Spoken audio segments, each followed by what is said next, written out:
Good afternoon. My name is Sasha Johnson, and joining me today are Mark Cooper, Ryan Randall, and Kim Tompkinson. This week, we are continuing our series on the 7th edition of the Quality Matters Higher Education rubric. And today we're looking at General Standard 5, Learning Activities and Learner Interaction.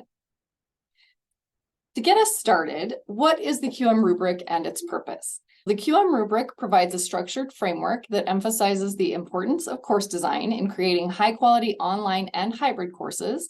It aims to ensure that courses meet the QM specific review standards, which are research-supported and best practice-based guidelines for effective online instruction.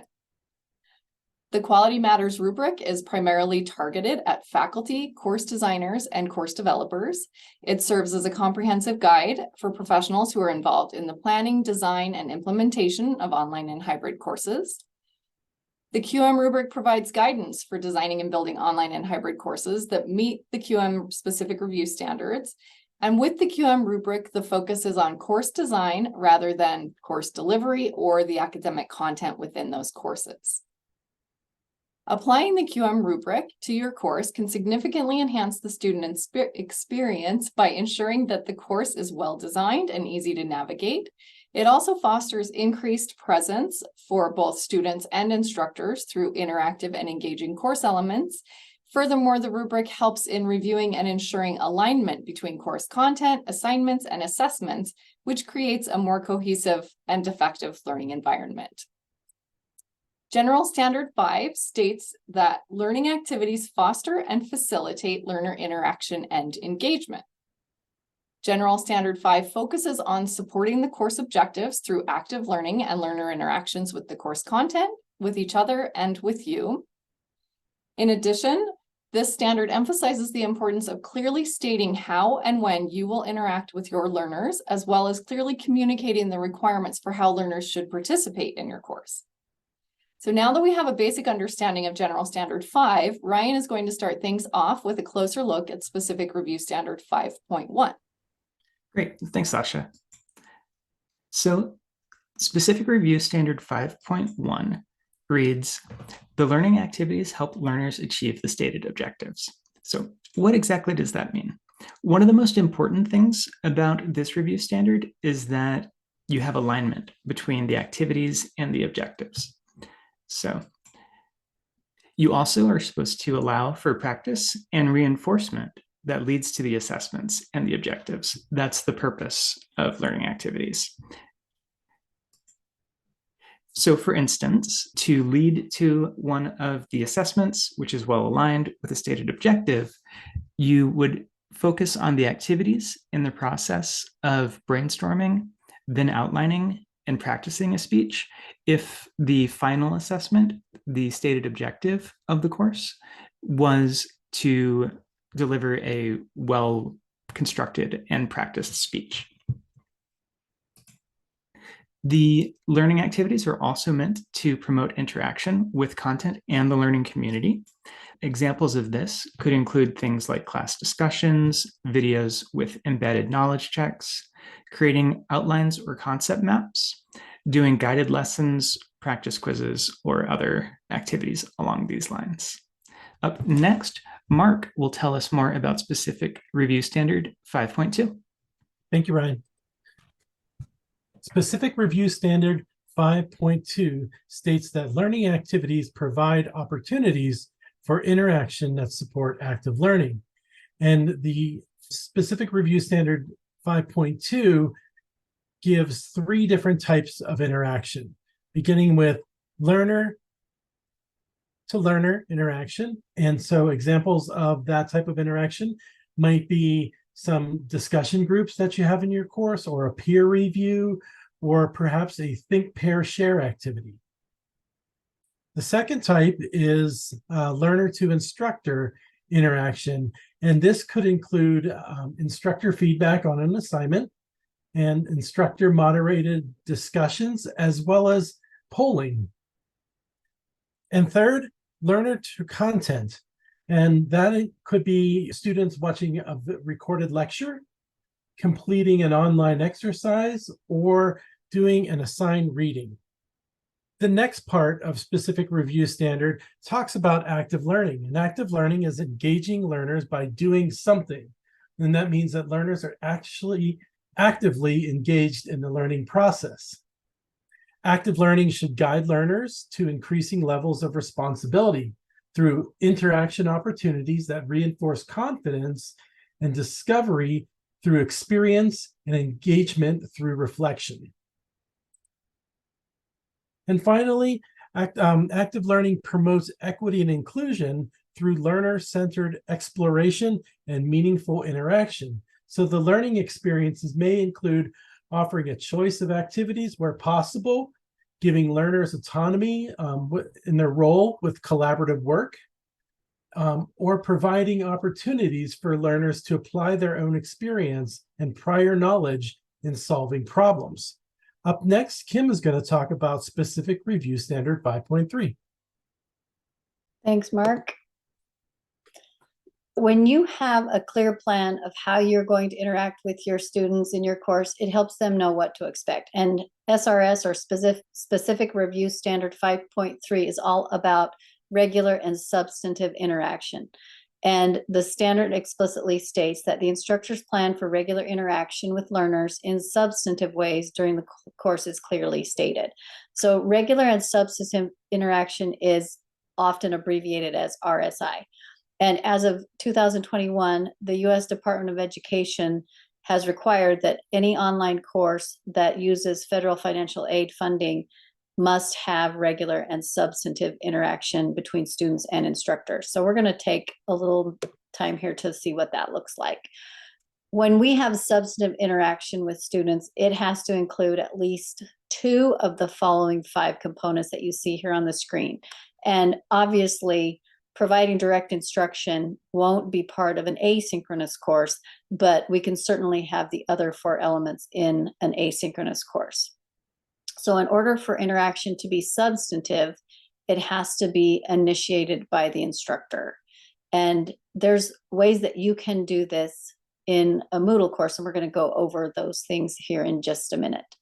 Providing direct instruction to students happens in synchronous courses most often, or hybrid or HyFlex courses, but all courses can assess and provide feedback on student work and give information and respond to questions about the content of a course. Also facilitating group discussions, as Mark has mentioned, about content or assignments or doing peer reviews. That's also a way for interaction to happen in the course, but this part would definitely require some action on the part of the instructor. So this is all about how the instructor is going to interact with the students. And then there may be other instructional activities that the institution approves or promotes, or that an accrediting body has promoted as well. So that's dependent on discipline. And next, let's look at some examples here. You might have rubrics in your course for signature assignments, and you can use those feedback boxes that you see there pointed at with the arrows to personalize the feedback that you have, that you give to each of your students. Rubrics not only save you time when you're grading, which will give you more time to focus on each student and their particular learning needs, but they also are a great way for you to give individualized feedback and interact with students. And you can take it a step further by adding audio and or video to your feedback. And if you notice here, anywhere that the editor appears, you see those icons. The microphone is the audio, and those video icons are ways to record video feedback and send that to your students.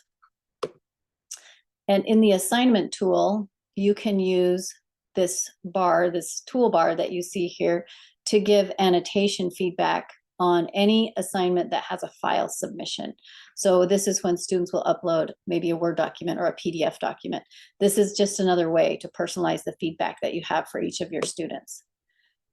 And then using the announcements forum for regular messages to students is a way for you to give reminders of what's coming due, tips how to be successful in the class, another way to initiate some interaction in your course. And the discussion tool allows you to pre-create announcements and time them to release when you need them to. So essentially, you could make your announcements all ahead of time and set each one to open on a regular weekly schedule if you like. And then many courses have a question and answer forum or Q&A forum where you can encourage students to ask questions about the course. This helps students realize that they are heard and that what they have to say is important to you. And in addition to that, you can meet with students one-on-one when you notice they may be falling behind or are struggling. And so having regular office hours or initiating meetings with students is another way. And we offer Zoom as an option for that in a synchronous manner for asynchronous courses. So providing regular interaction is really about giving substantive interaction on a consistent basis. So it should be predictable and be scheduled and must happen before the course is over or before it comes to an end. So it might be scheduled based on how many weeks are in the course or how much content there is, but it needs to be spread consistently throughout. And it's important to respond promptly to students, especially when they have questions or concerns. And there's a variety of ways that you can do that. But being proactive in your engagement with students helps them understand that you're there to help teach, guide, and monitor how they are doing. So on a high level, the university is responsible for monitoring a student's academic engagement, but this responsibility falls ultimately on the shoulders of the instructors. So let's look at some ways that we might be able to create some regular interactions in our courses. First of all, a welcome announcement is a really good way to start your course. The message should address course content and what students can expect from the course and from you as the instructor. You might provide tips for how to be successful in the course or any other information that you think is important for your students to know. And you can set up synchronous meetings during the first week of the class so that students might join a Zoom meeting where they can ask you questions in real time. And that's another way that you can initiate that contact with your students. And ideally, an instructor should initiate contact with students the day the course opens, but at least by Wednesday of the first week of the class. And then in Moodle, as I mentioned before, you can set those announcements ahead of time, or you can open them week by week and set them to release on the day and the time that you want them to. So, but the important thing is to create a plan and execute it before the semester begins so that you already have it in place by the time the course starts. Another option is to hold regular online office hours so students can engage with you in real time again. So next, we're going to listen to Ryan as he goes over standard 5.4. Great, thanks for all that, Kim. So, specific review standard 5.4 reads that the requirements of learner interaction are clearly stated. A clear explanation of the requirements for learner interaction helps learners plan and manage their class participation and is important for promoting learners' active involvement in the course. The statement of requirements also provides a basis for the instructor to evaluate learner participation. Guidelines or expectations for learners interacting with their instructor are also stated clearly, including if learner responses to instructor-initiated interaction are required. Expectations for learner participation may be stated in the course information page or syllabus. These requirements may specify the nature of the required participation and expectations for the frequency and quality of the learner's interactions. Learners might have a frequency expectation that requires them to log into the course site or complete specific tasks in the site a certain number of days per week. An example of an activity instruction that sets both quantity and quality expectations is a discussion forum post is considered substantive if it is at least 250 words in length and presents your original analysis and evaluation rather than simply a summary of scholarly perspectives on the discussion topic. More specific task-related performance expectations may be included in the individual task description. For example, a group project assignment might include expectations for individual participation. The instructor may include guidelines on reading and responding to the instructors and classmates' posts with a certain length of time, or provide rubrics detailing how learner interactions are evaluated. So let's look more specifically at considerations for learner diversity. Learner diversity in the context of course interactions can present both challenges and opportunities. In some instances, a learner's interaction with the instructor or content or with fellow learners may entail cultural differences or personal sensitivities related to the nature of the interaction. The instructor can alert learners to sensitive content with descriptions that identify potentially problematic or even traumatizing content in chosen instructional materials. Clearly explaining the role of the instructor and expectations for interactions with the instructor and with other learners is especially helpful to learners from cultures in which deference to the instructor is customary and who therefore may need encouragement to actively participate by voicing their own opinions. Interaction policies might also include statements related to inclusiveness and belonging, as well as bullying and microaggressions. The instructor's written expectations for interaction may include guidelines that recognize and reinforce the value of differences in perspectives and tips on how to foster inclusive interactions, as well as to identify and respond to any microaggressions. For SR Specific Review Standard 5.4, with hybrid and synchronous courses. Hybrid and synchronous courses, learner interaction requirements for real-time courses tend to be posted in the course site. Consider including a clear statement of expectations for interacting with peers live, such as guidelines for in-person group work, for hybrid courses, or breakout rooms and other collaborative activities in synchronous courses. These type of courses might also have separate requirements for attendance and participation in real-time course sessions.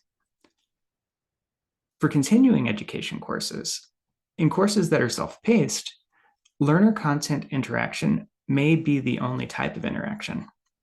And so now I'll pass things over to Sasha, who will tell you more about how to learn about Quality Matters program overall and other ways we in the ITRC can help you. Thank you, Ryan. You can scan the QR code on the screen to learn more about the Quality Plus program at Idaho State University, or you can use the URL isu.edu/qualityplus, all one word. The Quality Plus program at ISU is part professional development, part quality assurance for online courses. The program is designed to increase faculty knowledge, skills, and abilities in online teaching, as well as in developing online courses. It also is designed to create quality ISU online courses. And thank you for joining us for this session on QM Standard 5. If you are interested in upcoming Wednesday webinars, you can view the full schedule and register by scanning the QR code or visiting the link that we'll share in the video description. Next week's webinar will cover General Standard 6 of the Quality Matters Higher Education rubric, which deals with course technology, and that will be on Wednesday, October 25th, starting at 2 p.m. The ITRC also offers several support resources and services. The Tiger Tracks knowledge base is a library of how-to articles at your fingertips. We also have a library of videos and recordings similar to today's in our ITRC video library. And you're always welcome to meet with us at the ITRC. You can email the full-time staff at itrc@isu.edu. You can call us at 208-282-5880, or you can stop by our front lab in Pocatello. It's in room B17 in the basement of the Oboler Library. And be sure to watch for other ITRC webinar announcements in ISU Today and the ISU events calendar. Thanks again for joining us.